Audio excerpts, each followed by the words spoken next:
This video was sponsored by Brilliant. I'll have a discount for you to try them out at the end of the video, so stick around. Hey, happy Friday. This week Samsung announced a new smartphone that will really hurt OnePlus. Amazon announced its new game streaming service called Luna, and it looks okay. And China decided to launch its own cloud. Apart from the news, we also have, of course, a weekly tech knowledge quiz like every week. So if you like testing your tech knowledge, it is linked down in the description. Check it out, and welcome to the Friday Checkout.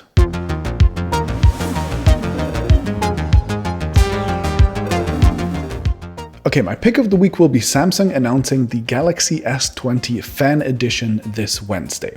And you know what? When I first heard that the company will announce a dumbed down version of the S20, I was ready to fall asleep and just skip the event entirely. But the more I think about it and the more I learn about it, the more I think that this phone actually has a future and that it will really hurt OnePlus. So we all know Samsung has their ultra premium S and Note series flagships on top, and we also know that they have the mid-range A series below, which mostly lives in the $200 to $500 range. But as their flagships kept getting more and more expensive, a pretty big gap started forming in between them. A gap that brands like OnePlus were all too happy to fill. So late last year, Samsung decided that, you know what, maybe they should put something into that gap, and they announced the Galaxy S10 Lite and the Note 10 Lite. But honestly, those devices were really confusing.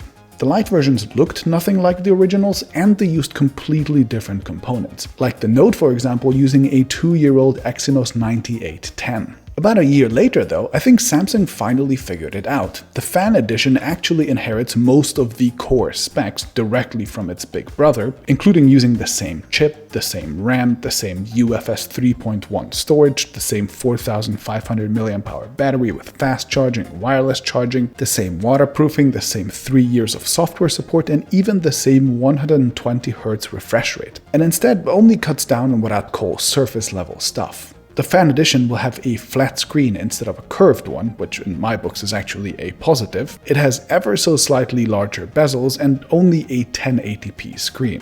It comes with slightly downgraded cameras and a plastic back instead of glass, and that's about it. And since it's already selling for $599 with some retailers, it's actually significantly cheaper than a regular S20 or even a premium OnePlus. And that makes it the most interesting Galaxy flagship in a while, in my opinion. And unlike the Lite models from a year ago, I think the value proposition here is pretty clear. They're basically saying that if you want to have the guts of the S20, but you don't need all the eye candy, all the fancy curved screen glass, whatever, just get the Fan Edition. It will cost you like $200 less. I think that's a good deal. And as a clumsy person who dislikes how curved screens and glass back panels make our phones really fragile, I actually might prefer this phone over the regular S20 anyway, even at the same price, so I'm really happy that this option exists. Alright, on to the win of the week, which will be Amazon launching its own game streaming service called Luna, which will compete against the likes of Microsoft's xCloud and Google Stadia.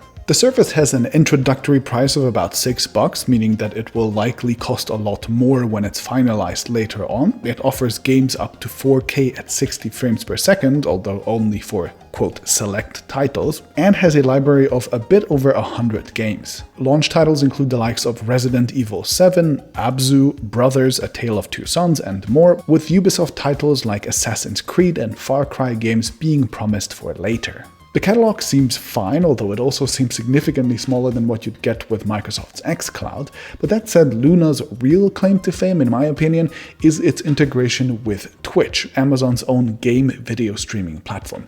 And the idea here is that Luna gamers could watch a Twitch stream and just jump into the game and play with the Twitch streamer in real time. Google has also promised something very similar with Stadia and YouTube, but not much has ever come out of that, so we'll just have to wait and see what Amazon can come up with here. Oh, and just like Stadia, Luna also has an optional custom controller that connects straight to Amazon's servers, which here costs about $50. Now, I think nobody's actually surprised by Luna. I mean, I predicted Amazon launching a game streaming platform with Twitch integration in November last year, and it's easy to see why they'd be interested.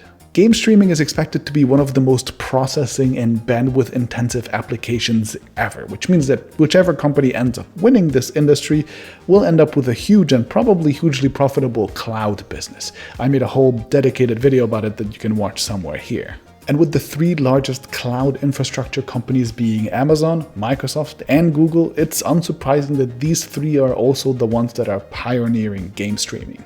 Microsoft's unique strength over the others is of course that they have a huge catalog of games and Xbox, while Amazon and Google don't really have games, but instead hope to win by getting more eyeballs on the service through Twitch and YouTube respectively. I think Microsoft is in the strongest position here with over 15 million existing paying subscribers for its Game Pass service and millions of existing Xbox owners, but hey, we'll just have to wait and see who ends up winning.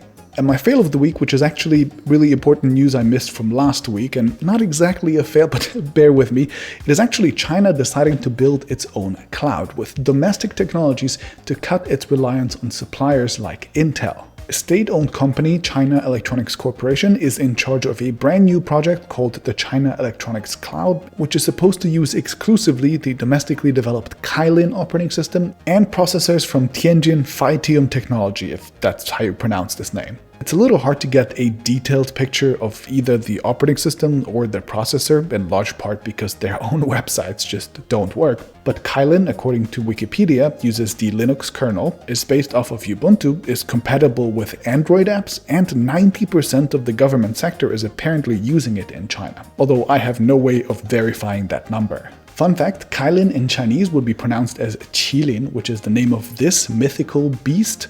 By the way, that would be called in Japanese Kirin, which is where the name of the famous Kirin beer brand comes from. I don't know what you can do with this information, it's random, but you're welcome. As for the processor, the most I could find out about it is that they're probably planning to use something like this guy here, which appears to be an ARM chip from Phytium, I don't know how to pronounce them. Anyway, manufactured by TSMC using their 16nm process. That chip was announced just a few months ago, but since then TSMC was banned from supplying Chinese companies like Huawei, for example, and ARM was acquired by Nvidia, an American company, so maybe that will be banned too. So the prospects here are a little shaky, but I guess it's better than nothing. Now, if you're the type of person who's interested in processors and memory and the software that runs on them and wants to learn how they actually work, I recommend checking out the fantastic courses over at Brilliant. They cover both software topics like algorithms, the basics of programming and data structures, but also hardware topics like computer memory, for example, which explains the theory and basics of memory step by step and all the way to actual concrete applications like caching, explaining the trade-offs between various memory types like DRAM, SRAM, and CPU caches. Each course breaks down really large complex topics into small manageable lessons together with memorable examples, a quiz to drive each concept home, and gives you a community of thousands of other students to chat with if you ever get stuck. There is a huge array of courses on computer science, maths, physics, engineering, and more, and with daily challenges and a phone app, you can even squeeze in a bit of learning in just a few minutes a day while you are commuting or waiting for something to happen, and it's all really fun. There is a free version, and using brilliant.org/TFC, which of course is also linked down in the description, will get the first 200 people who sign up 20% off their annual premium subscription. So check it out, get learning, and I'll see you in the next video.